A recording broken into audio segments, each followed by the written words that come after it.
2001 সালে হয় এবার নয়, এবার হওয়ার পরে কলকাতাতে বামফ্রন্ট সরকার একটা হল দিত না মমতা ব্যানার্জিকে সভা করার জন্য। প্রথম সম্মেলন করলো কাঁথিতে 2003 সালে ফেব্রুয়ারি মাসে, 2-3 ফেব্রুয়ারি অরবিন্দ স্টেডিয়ামের মাঠে। তারপর থেকে লাস্ট 2010 13-14 ফেব্রুয়ারি তমলুকে রাখাল মেমোরিয়াল স্টেডিয়াম, মাঝে দীঘার সম্মেলন, এইখানে আমরা করে দিতাম। পূর্ব মেদিনীপুর শিশির বাবু করে দিতেন আর আমরা সবাই ভলেন্টিয়ারের কাজ করতাম। কেউ দিত না, অত বড় ধরন এই অতীত ইতিহাসগুলো জানতে হবে। তৃণমূল কত ভোট পেয়েছে? 2,75,00,000 ভোট পেয়েছে, তাই তো? পার্সেন্টেজ কত?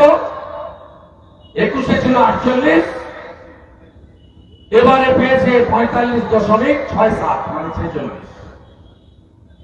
এই 2,75,00,000 ভোট, এর মধ্যে 95% মুসলমানের ভোট আছে।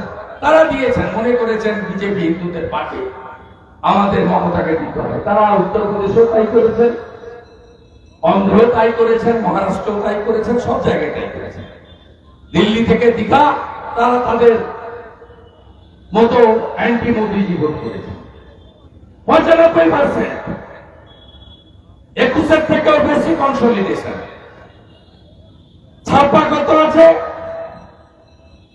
মিনিমাম 40 লক্ষ ছাপ্পা আছে। একা ভাইপো ডায়মন্ড হারবারে কত ছাপ্পা বেড়েছে? 10 লক্ষ ছাপ্পা বেড়েছে। আপনাদের এখানে ওই ফুলেশ্বর বুথে একটা পাকা রয়েছে, এঁচড়ের পাকা, তরুণ মাইতি বলে নাম, লয়ার, তাই তো? না রাজেশ মাইতি? রাজেশ মাইতি ওর বিখ্যাত লোক। সে যেমন ব্ল্যাক টেপ লাগিয়েছিল সব প্রতীকের উপরে, ডায়মন্ড হারবারের সব বুথে জোড়া ফুল ছাড়া সবার উপরে ব্ল্যাক টেপ লাগানো। নোটাকেও ছাড় দেয়নি, কারণ যদি লোক নোটায় ভোট দিতে। তিনি এমন হলেও 7 লাখ ভোটে জিতে গেছেন। বামফ্রন্টের অমল দত্ত বিরাট সাংসদ ছিলেন, নামী সাংসদ, তিনি অত ভোটে যেতেন। সোমেন মিত্র অনেক বড় নেতা, তিনি ডায়মন্ড হারবারে জিততেন, তিনি অত ভোটে জিতেন। আবুল হাসনাত খান শ্রদ্ধেয় মানুষ, শ্রমিক লাইন, বামফ্রন্টের শিক্ষিত নেতা, তারা এত ভোটে যেতেননি। এ ভাইপো এমন ভাইপো, কার্বাইড দিয়ে পাকানো মাল। এখন এখানে গরম রোদ, প্যাঁচপেঁচে আবহাওয়া, উনি নরওয়েতে আছে। তার ওখানেই 10 লাখ, কেশপুরে 1.5 লক্ষ একটা বিধানসভায়, একটা বিধানসভায়, ক্যানিং পূর্ব, ক্যানিং পশ্চিম, ভাঙর, অসংখ্য। এক নতুন ট্রেন্ড চালু করেছে মমতা ব্যানার্জির লোকেরা 24 সালে লোকসভা ভোট থেকে। Very alarming. হিন্দুস্তান তো ভারতবর্ষ, হিন্দুদের আটকাচ্ছে ভোট দিতে। কত হিন্দু ভোট দিতে পারেননি আমি তো পঞ্চায়েতের কথা ছেড়ে দেন। 24-এ বলুন তো, 50 লক্ষ হিন্দুকে ভোট দিতে দেওয়া হয়নি। খুব সাবধান। কোথায় কোথায় আটকেছে বলুন তো? যেখানে হিন্দু সংখ্যালঘু 20-30%, 40%, সেখানে ভোট দিতে দেওয়া হয়নি। আর যেখানে 4টে পাড়া নিয়ে একটা বুথ, 3টে হিন্দু পাড়া, আর একটা পাড়াকে পেরিয়ে ভোট কেন্দ্রে যেতে হয়, ওখানে এমন রাস্তায় দাঁড় করিয়ে রেখেছিল বাকি 3টে পাড়ার হিন্দুরা ভোট দিতে পারে। এই যে 4টে উপনির্বাচন হয়েছে, কতজন ভোট দিতে পারেনি জানেন? মিনিমাম 2 লক্ষ ভোটারকে ভোট দিতে দেয়নি। রায়গঞ্জ শহরে কোনো লোক ভোট দেয়নি। রায়গঞ্জ শহরে আনসার বলে গোয়ালপুকুর চাকুলিয়া থেকে গুন্ডা এনে পুরো দখল করা হয়েছে। সব পাড়ার মোড়ে মোড়ে পিস্তল, আমি রায়গঞ্জ উপনির্বাচনে প্রিজাইডিং অফিসারের নাম প্রকাশ করব। 85% শান্তি বাহিনীর প্রিজাইডিং অফিসার, নামগুলো আমি প্রকাশ করে দেব। ডিএম সুরেন্দ্র মিনা, গোয়ালপুকুর চাকলিয়া থেকে সমস্ত যারা মৌলবাদী প্রচার করেন সেই ধরনের প্রিজাইডিং অফিসার সেখানে বসিয়েছেন। 85% ভোট হয়েছে। এগুলো ভোট। আপনি বলবেন সেন্ট্রাল ফোর্স কি করছে? সেন্ট্রাল ফোর্সের হাত আর পা তো এশিয়ায় বেঁধে রেখেছে। একটা লম্পট আরি জাপ্তা তাকে সিও হিসেবে এখানে রেখেছে 8 বছর। ভোটের সময় কে অবজারভার, পুলিশ অবজারভার ছিল কেউ জানেন? এই ব্যবস্থার পরিবর্তন কবে হবে? দুভাবে হবে। এক হচ্ছে ইসিআই কে বাধ্য করাতে হবে পশ্চিমবঙ্গের জন্য আলাদা এসপি করতে। কেন্দ্রীয় সরকারকে বাধ্য করাতে হবে। আমরা রাষ্ট্রপতি শাসন চাই না, ভোটে জিতে ক্ষমতা দখল করব। কেউ মন্ত্রী মুখ্যমন্ত্রী হতে চায় না, ইন্টারেস্টেড নয়। আমাকে তো আপনারা ছোট থেকেই চেনেন। আমি স্রোতের বিরুদ্ধে লড়ি। দক্ষিণ কান্দির এমএলএ নন্দীগ্রাম করেছি। 5টা দপ্তর ছেড়ে দিয়ে পিসি ভাইপোর কোম্পানির বিরুদ্ধে বাংলাকে লড়ানোর জন্য বাংলাকে বাঁচানোর জন্য বিজেপি করছে। আমার কাছে কেউ কাড়াইনি, আমি ফেলে দিয়ে উল্টো দিকে হাঁটি। আটকাতেও পারবে না। আমার জেলা যা দিয়েছে আমাকে, আগামী দিনে বাংলা চাই দেবে। আপনারা যদি পারেন, অন্যরাও পারবে। আপনাদের কাছ থেকে উত্তরবঙ্গ বাদ দিন, ভালো লড়েছে। বাকি দক্ষিণবঙ্গকে, পূর্ব মেদিনীপুরকে দেখে শিখতে হবে। আমার কথা নয়। মহামতি গোখলে বলতেন, what Bengal thinks today, rest of the India thinks tomorrow. আর প্রণম্য কংগ্রেস নেতা সিআর দাস তিনি বলতেন, what Midnapore thinks today, rest of the Bengal thinks tomorrow. এখানে তাম্রলিপ্ত জাতীয় সরকার, এখানে মাতঙ্গিনী হাজরা, এখানে ক্ষুদিরাম বোস, এখানেই পিছাবনি, কোন রেকর্ডে নেই। ভূমি দপ্তরে পিছাবনি বলে কোন নাম নেই। এদিকে সুবর্ণ দিঘি আছে, এদিকে নিন্দাস মাঠ আছে, তারপরে রতনপুর আছে। পিছাবনি নামে পাবেন না। কিন্তু পিছাবনি লবণ সত্যাগ্রহ হয়েছিল যেখানে ব্রিটিশরা পিছিয়েছে, আমরা পিছাইনি। আমরা মেদিনীপুর, আমরা চলি সমুখ মানে আমাদের রইবে যারা পিছুর তালে, কাঁদবে তারা কাঁদবে। 16-র মধ্যে 15 বিধানসভা দিয়েছেন, লড়াই হবে। আমি যে কথা বলছিলাম, আমি বলে এসেছি দিল্লিতে যে নবান্ন বিজেপি চায় না ভোট ছাড়া, পিছনের দরজা দিয়ে, রাজ্যপালের হাতে ক্ষমতা দিয়ে। রাষ্ট্রপতি শাসন চাই না, আমি তো চাই না। আমরা চাই ডিস্টার্ব এরিয়া অ্যাক্ট, পশ্চিমবঙ্গকে উপদ্রুত ঘোষণা করা হোক। মণিপুরকে যদি সোজা করে দিতে পারেন নরেন্দ্র মোদীজি, অমিত শাহজি, কেন বাংলা হবে না? কোচবিহারে প্রকাশ্যে বিজেপি সংখ্যালঘু মোর্চার নেত্রীকে উলঙ্গ করে 1 কিলোমিটার হাঁটায় পেটায়, চাপড়ার ছবি, আড়িয়াদহের ছবি,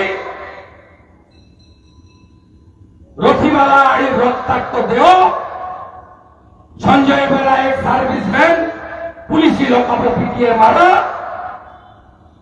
বৌদ্ধ বিহারী মাহাতো কর্মী সমাজের বুথের নেতাকে খুন করা। আজকে সকালে রোদের মধ্যে 4 ঘন্টা হাইকোর্টের অর্ডার নিয়ে রাজভবনের সামনে বসে আপনাদের কাছে এসেছি। অনেক বেলা হয়ে গেছে।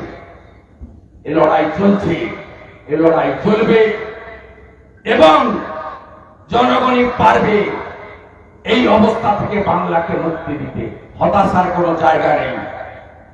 ওরা 40 লক্ষ জল মিশানো ভোট নিয়ে 2,75,00,000, আর আপনার একটাও জল নেই। একটা জল মিশান নেই, খাঁটি দুধ 2,33,27,000 ভোট পেয়েছেন। 2019-এর থেকেও বেশি। 2019-এ 2,30,00,000 ভোট ছিল, এবারে 2,33,27,000 ভোট পেয়েছি আমরা। পার্সেন্টেজে 21-এর থেকেও বেশি, 39% ভোট ভারতীয় জনতা পার্টি পেয়েছে। 92টা বিধানসভায় এগিয়ে আছে, 146টা বিধানসভায় 40%-এর বেশি ভোট আছে, যেখানে মাত্র 2% ভোট পেলে বিজেপি জিততে পারবে। হতাশা কাটিয়ে জোট বাঁধন তৈরি হওয়ার লড়াই চলছে, চলবে। আমি 16 তারিখে, কালকে উল্টো রথ, তার শুভেচ্ছা জানাই। 16 তারিখে রানাঘাট, বাগদা, মানিকতলা, রায়গঞ্জে ভোট দিতে পারেননি, হাজার হাজার পারেননি। 100 জন অন্তত নিয়ে, যাদের হাতে কালি নেই, আমি নিয়ে রাজভবন অভিযান করব। আমি কালকে পোর্টাল চালু করব। যত হিন্দু লোক লোকসভা এবং উপনির্বাচনে ভোট দিতে পারেননি, রেজিস্টার করুন আমার পোর্টালে। আমি রাষ্ট্রপতি মহোদয়কে জ্ঞাপন দেব।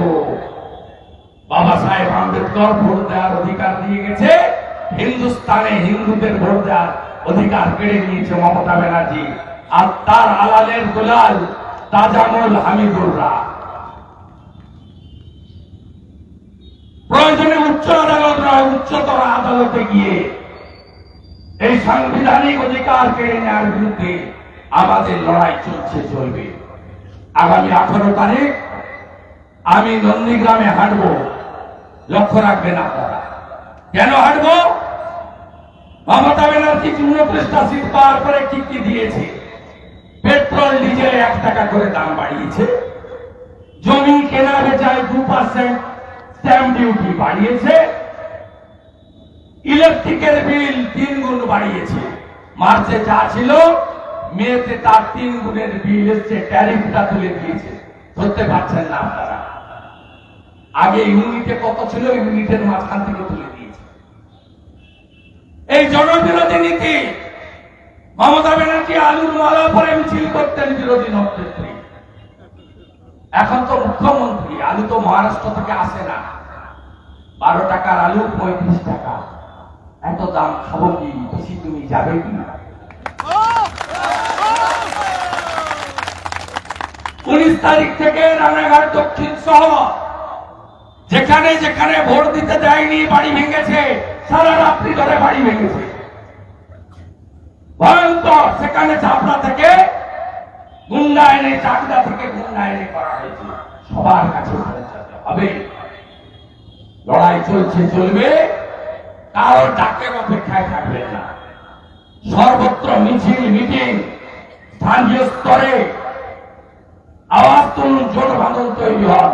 সাংসদ পার্টি কর্মী, নেতা নয়, আপনাদের নিয়ে চলবে। এমপি ল্যাডের কাজ জনসংযোগ, গণসংযোগ।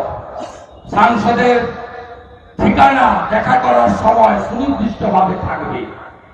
জনগণের সংসদ হিসেবে কাজ করবে, সবাইকে নিয়ে চলবে। দলের লোকেদের, দলের বাইরে থাকা শুভচিন্তকদের, যারা টাওয়ারের তেল চোরকে ভোট দিয়ে দিয়েছে, তাদেরকেও আমাদের দিকে আগামী দিনে ফিরিয়ে আনার জন্য সাংসদ আপনাদের নিয়ে কাজ করবে। ভরসা, বিশ্বাস রেখে আজকে গাছের চারা নিয়ে বাড়িতে যান। উল্টো রথের দিন সকালে প্রধানমন্ত্রীর আহ্বানে মায়ের নামে ফলের গাছটি লাগান, রক্ষণাবেক্ষণ করুন।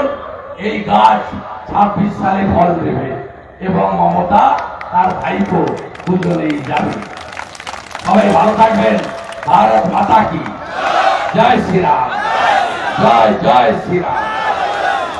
আর আমি প্রত্যেক মাসে একদিন করে এরিয়া পরিভ্রমণ করব।